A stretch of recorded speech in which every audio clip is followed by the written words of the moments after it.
right, everybody, welcome to Wednesday. Happy Wednesday. Hope everyone's having a great day on Hump Day. I know Gabrielle and Clayton do the hooky. I don't do it. I guess I just did it. I don't normally do it, so I'm not going to do it. All right, some headlines for you this week.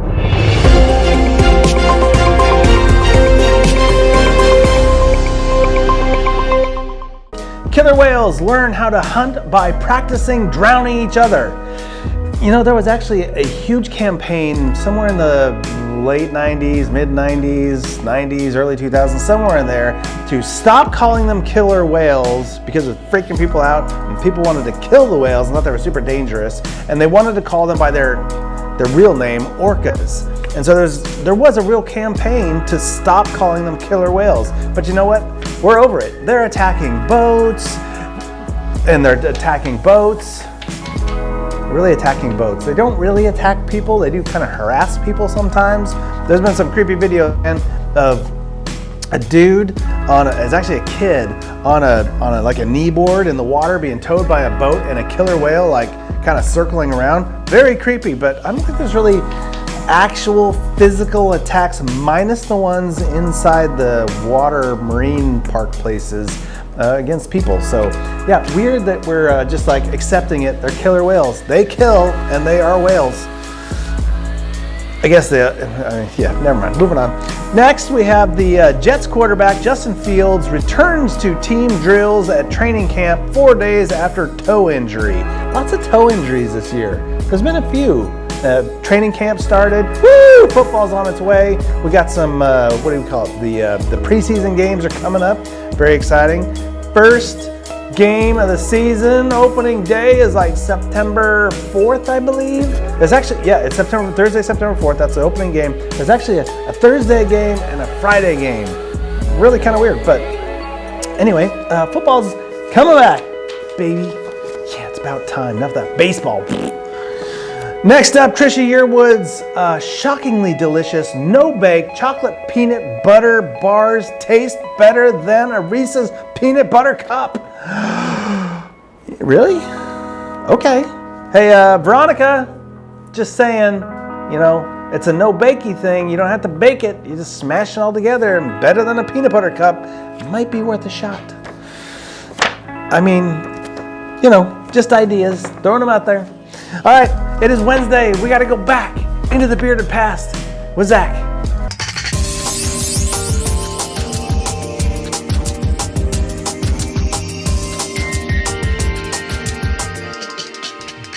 Hey, everybody. This is Zach. We're going to do some nostalgia. Oh, wait. That's the other Zach.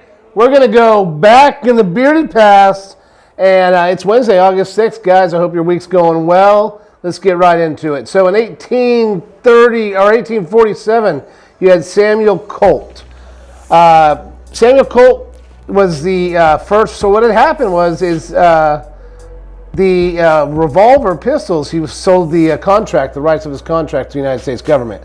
The reason that's kind of a big deal is the Colt revolver stuck around for a long time, especially in military use. You look at guys like even George Patton in World War II, he walks around with 2 Colt revolvers.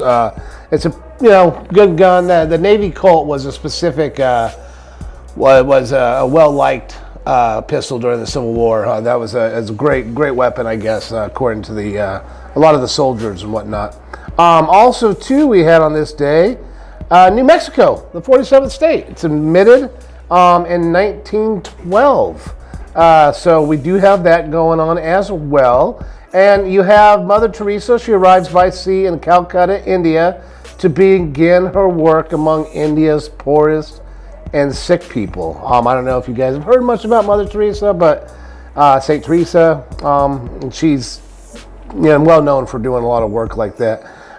Also, too, we have in this day, Franklin D. Roosevelt delivers his 4 Freedoms speech in the United States using address. And for those of you who don't know what that is, his 4 freedoms were the freedom of speech of expression, freedom of worship, freedom from want, and freedom from fear. That was the 4 main points in his address to the State of the Union address. And, I think a little bit of the importance behind this is you know, you got to understand, this speech was dealt 11 months before the attack on Pearl Harbor. So, so as crazy as that is, yeah, we have, you know, this speech, and then here we are just shortly afterwards, you know, we are entering a war. But very important, actually, when you think of those things. I mean, the freedom of speech is number one. I don't know. I just personally, I mean, it's there for a reason. It's the number one for a reason, you guys. Also, too, you have the Korean War, beginning of the Ganghwa massacre, in which, of course, an estimated 200 to 1,300 South Korean communist sympathizers are slaughtered. So, North Korea, South Korea, they were split up, all right? And so, if you were fighting for democracy in the southern end of South Korea, and you were, that's just how they handled things in those countries. That's just how they handled things. They took you out, they did what they did, they got rid of you. So you got to understand, North Korea was communist, and they were very much backed by the Chinese, and they did not want that to infiltrate South Korea. Therefore, we have what we have today, North and South Korea. Also, too, the last thing I'm going to leave you guys with today is first general election ever in Vietnam is held in 1946. Reason this is such a big deal, actually, is because the Vietnam up until this point had been controlled by the Japanese through World War II, colonized by the French. They turned around and they remained that colony of the French up until the 1950s. The United States came in after that. I mean, poor Vietnam just never had its own country, really. So, big deal in 1946. They have their first free election, guys. Have a great day, and I think the other Zach's going to go back in the bearded pass with you later. All right, guys, have a good one. Bye.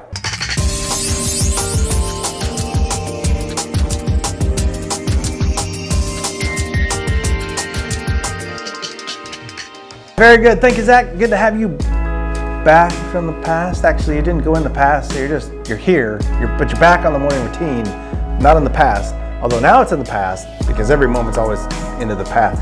Never mind. Moving right along to some weird laws. I actually love these. They're wildly annoying.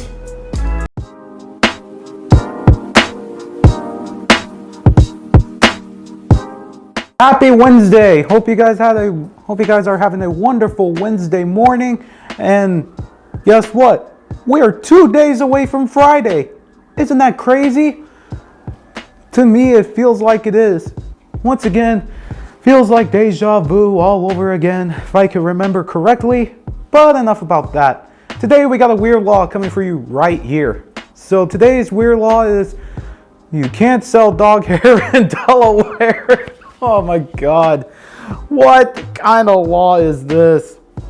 Technically this should be illegal. But so I guess in Delaware you can't sell dog hair. So it's a law into animal welfare concerns, and it aims to prevent unethical practices. Oh my God, what? What is happening? These laws are just crazy. Have you guys ever heard of these laws before? I haven't. Well, that's weird laws for you guys. We'll see you guys on Friday for another great morning routine. Have a good Wednesday.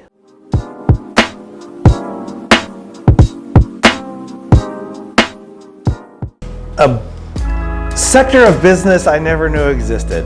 Dog and cat fur trade. In fact, it's never even shown up in a movie. We know that there's the beaver pelts and the cow skins and all that stuff that they used to hunt for. I don't know. Fox fur, that was a thing. But there was a thing that foxes raided the chicken coops and stuff like that. Dog and cat fur. Is there a coat? What are we making out of this? I mean, I know when my husky sheds, I can make some pillows, but I just need it to shed. And it seems that this year does not stop shedding. Big clumps, just take them off and it's like, there's a pillow. Another clump, there's a pillow. You know, you take the whole thing and you can make a down blanket with the thing, but that's just him shedding. I don't need to go shave him. This is really weird. Is this Delaware? Delaware. People in Delaware, you're weird that you need to have this law. Whoa. They're so weird, they're like yelling at me in the background. All right, next up, Austin's movie review, because we do it on Wednesdays. It's kind of great because now you got a couple days to think about it, find it. Sometimes they're older ones, and then you just kind of line it up. I'm going to get that on the weekend. I'm going to watch it this weekend. So let's see what Austin's got for us right here.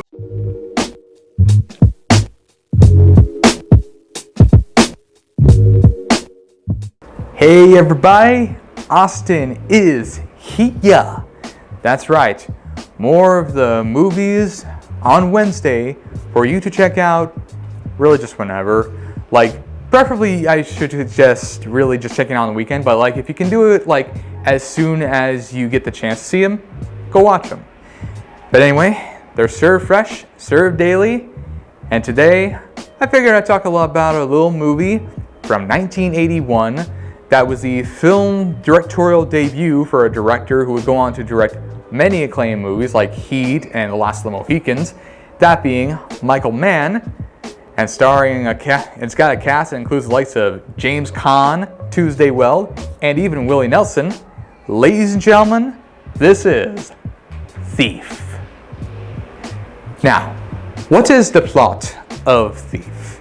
Well, Thief centers on a character named Frank, played by James Caan, who essentially is, well, he's a thief.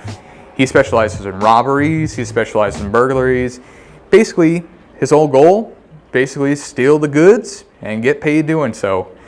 And really it focuses him and sort of his personal life and everything that all culminates in him trying to do one final job, how it all falls apart, and the ultimate climax that it reaches. And really, like, this movie is fantastic. Like, if you like these stylish sort of thrillers, these crime thrillers that Michael Mann is known for, you're gonna be right at home here because this movie is fantastic. It's very well shot, and it's very well edited. It's got great lighting. The scenery of Chicago is phenomenal here. And it's got a great score courtesy of Tangerine Dream, best known, which is a group best known for doing movies like Risky Business, the US version of Legend, as well as Near Dark. Oh, and another Michael Mann film, Manhunter. Go check that one out. That's fantastic.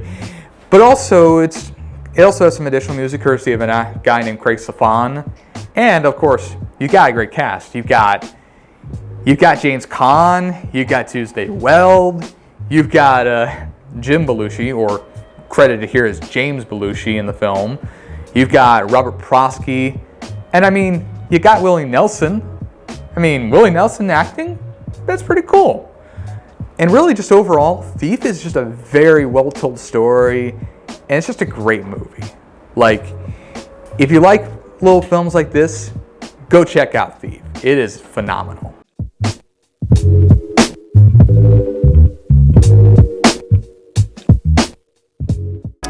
All right, Thief, nice job. I actually have not seen this film. 1981, kind of pushing it for me. I think I was 6 in 81.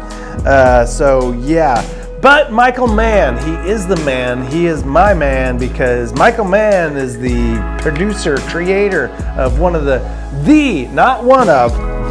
absolute best TV franchise series of all time, in my humble opinion, but it was a landmark show, Miami Vice. Don't talk to me about the movies, except for the 2-hour special event that they did with the series. That's kind of a movie, but this is phenomenal. Changed my life forever, starting to watch Miami Vice, all thanks to Michael Mann. Everything he's done since has been pretty darn good as well. All right, thank you for that, Austin. Now you can check that out if you're interested this weekend. I'm sure you can find it somewhere. YouTube, Netflix, all the streaming services rent movies. So you can always, whichever one you got, you can rent pretty much anything on them. But what I'm really curious about, what I really want to know, and I think everybody wants to know this, would you rather this or that?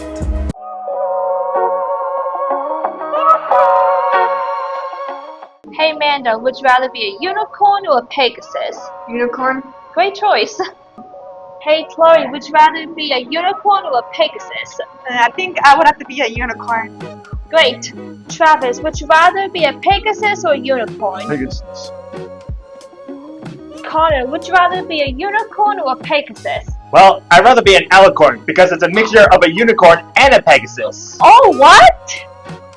It's called a what? An alicorn. An alicorn? Yeah, it's when a unicorn and a Pegasus are combined together. I have never heard of that animal. That's something new I learned. Hey Robin, would you rather be a Pegasus or a unicorn? I would probably be a Pegasus. Oh, that's a good choice. So you can What fly? would you rather be? That's a good question. I would rather be a unicorn. Oh, nice.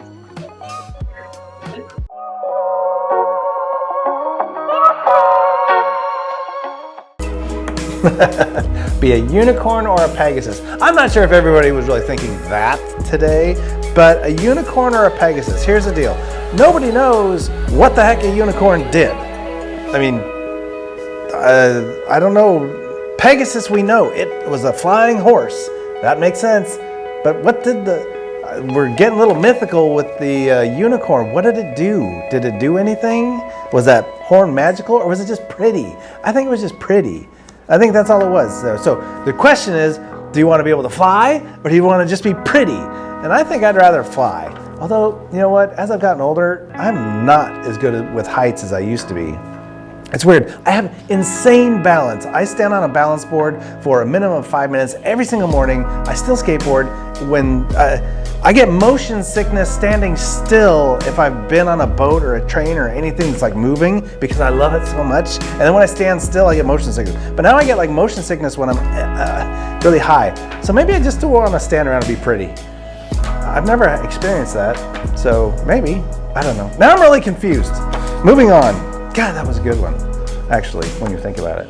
Ariana's staring at me in the background like, this guy is unreal, because he's really weird. All right, next up, I almost messed up again. This is a firewood frog ASL word of the day. I need to do the ASL. Someone needs to teach me the hand signals for ASL. If only someone could teach us, Serena. But it is the firewood frog ASL word of the day right here.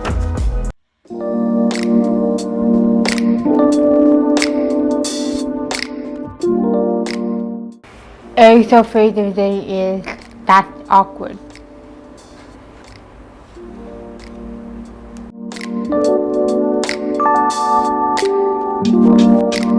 So that is make a Y, that, and then awkward, make 3 fingers together, and then just say.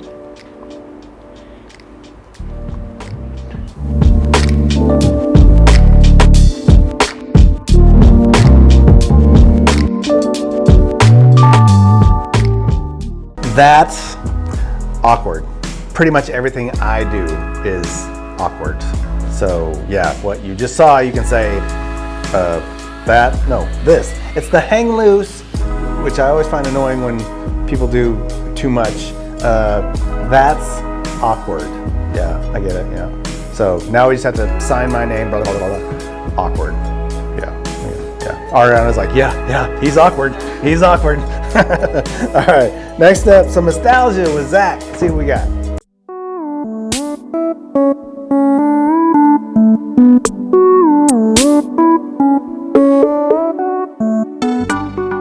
Hello everybody and welcome to Nostalgia. Hey everybody.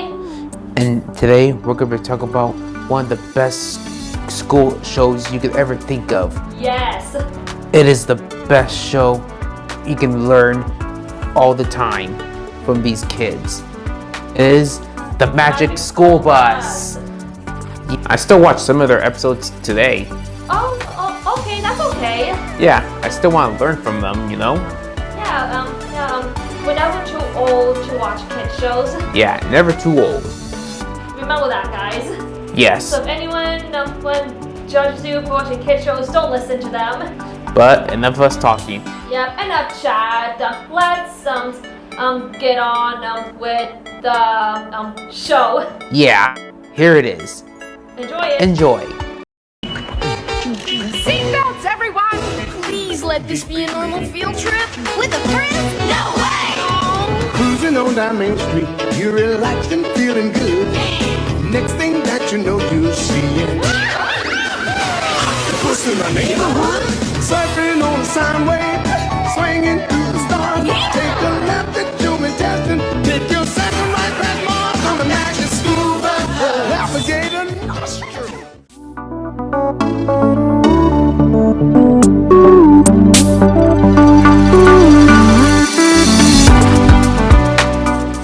Oh, the Magic School Bus. Yeah, my kids love this. What is her name? What's the lady's name? Miss Frizzle. How could I forget that? Yeah, the Magic School Bus, man. That thing was magic. It went everywhere. A couple shows my kids liked. A couple of books we had for them. So yeah, that was a good one. So I got some nostalgia there with the kids. Gotcha, Zach. Is good. All right. That is it for Wednesday, everybody. Everyone have a great rest of your Wednesday. We will now see you Friday, because that comes in a couple days, on the morning routine. Take care.